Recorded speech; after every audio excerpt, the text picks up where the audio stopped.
అనేటటువంటి విషయంలో ఏమాత్రం సందేహం లేదు.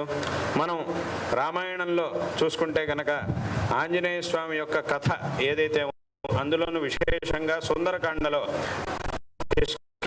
కిష్కింధాకాండ సుందరకాండలో విశేషంగా ఎక్కువగా పరిపూర్ణంగా సుందరకాండలో ఆంజనేయ స్వామి యొక్క దివ్యమైనటువంటి చరిత్ర మనకు కనబడుతుంది.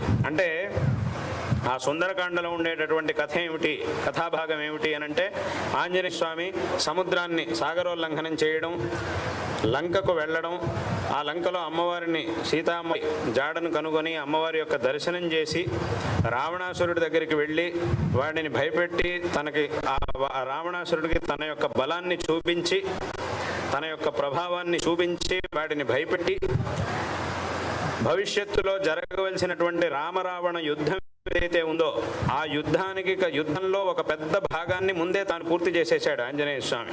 అంటే లంకాదహనం చేసేసి ముందు జరగవలసినటువంటి యుద్ధంలో పెద్ద పనిని ముందే ఆంజనేయ స్వామి పూర్తి చేసేసాడు.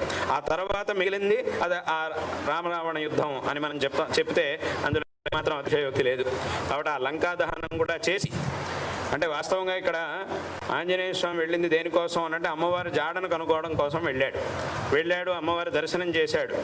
చేసిన తర్వాత అయిపోయిందిగా, ఇంకా నేను వచ్చిన పని అయిపోయింది, అమ్మవారిని చూడడం కోసమే నేను వచ్చాను, అక్కడికి వచ్చిన పని ఇంకా మళ్ళీ ఇట్లాగే వెళ్ళిపోతే మంచిదే అని అనుకోలేదు.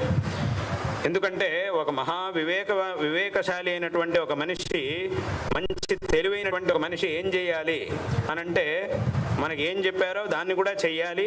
దాంతోపాటు ఇంకా దీని పై ఎత్తు ఏమిటి, దీని తర్వాత అడుగు ఏమిటి, ఇంకా ఏం చేయాలి భవిష్యత్తులో అనే దాన్ని కూడా ముందే ఆలోచించి వీలైతే ఇప్పుడే దాన్ని కూడా దాంట్లో ఎంత పూర్తవుతుందో అంత ముందే పూర్తి చేసేయాలి.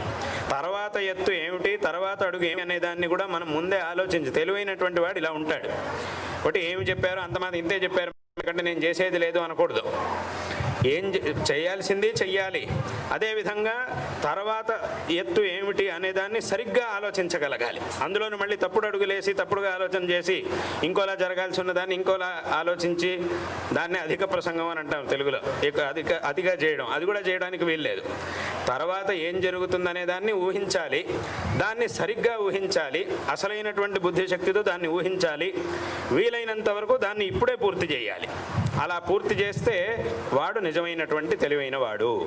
కాబట్టి ఇక్కడ ఆంజనేయ స్వామి ఏం చేశాడు అంటే ఊరికి అమ్మవారిని చూసాం అయిపోయింది, ఇంకా అక్కడికి పని అయిపోయింది, వెళ్ళిపోతే సరి అని అనుకోలేదు. ఏం చేశాడు అనంటే ఇక తర్వాత ఇంకా ఈ రావణాసురుడు యొక్క స్వభావం చూస్తుంటే వీడు యుద్ధమే చేసేట్టుగా ఉన్నాడు. ఎన్ని రకాలుగా చెప్పినా కూడా వీడు వినేవాడు కాదు అనేది స్వామికి అర్థమైపోయింది.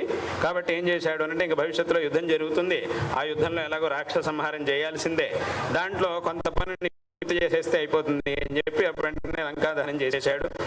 రావణాసురుడు ఏం చేశాడు అనంటే ఆ తోకకి నిప్పంటించాడు, ఆంజనేయ స్వామికి ఒక తోకకి నిప్పంటించాడు. అలా నిప్పంటించినప్పుడు దాంతోపాటు దానితో మొత్తం లంకని ఆంజనేయ స్వామి చాలా మటుకు లంకని దహనం చేసేసాడు. కాబట్టి ఈ విధమైనటువంటి పనిని ఆంజనేయ స్వామి చేశాడు.